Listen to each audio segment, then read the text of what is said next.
যে বাবা মা 2-3 কেজি চাল ডাল এবং অল্প কিছু তেলের জন্য রাস্তায় মাথা নিচু করে দাঁড়িয়ে থাকে, দয়া করে তাদের ছবি এবং ভিডিও পাবলিক প্লেসে কখনো পোস্ট দেবেন না। এরা ভিক্ষুক নয়, এরা পরিস্থিতির শিকার। আপনাদের মতো অডেল সম্পত্তি এবং কোটি টাকার মালিক এরাও ছিল। এরা আজকে বন্যায় সবকিছু হারে নিঃস্ব হয়ে গেছে। তাই এদের ছবি এবং ভিডিও আপনি দেওয়া থেকে বিরত রাখুন। যে যেখান থেকে পারেন তাদের দিকে সাহায্যের হাত বাড়ান।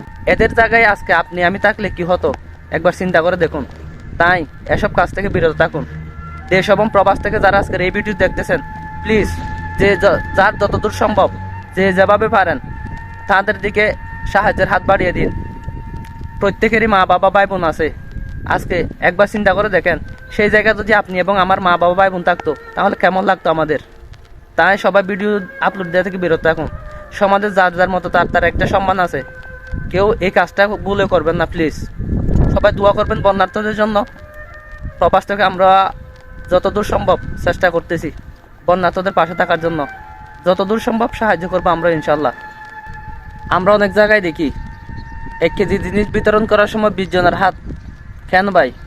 মানবিক কাজগুলো করার সময় 2-1টা পোস্ট দিবেন, সমস্যা নেই। এতে করে অন্য কেউ উৎসাহ হয়ে ভালো কাজে অনুপ্রেরিত হবে। কেন 1 কেজি জিনিস দেওয়ার সময় 20 জনের হাত দিতে হবে? এগুলা কি মানবিক নাকি লোক দেখানো? আজকের ভিডিওটি দেখে অনেকেরই খারাপ লাগতে পারে, কিন্তু করার কিছু নাই। এই পরিস্থিতিতে তাদের সরলতার সুযোগ নিয়ে আমরা কাজ লাগাবো না।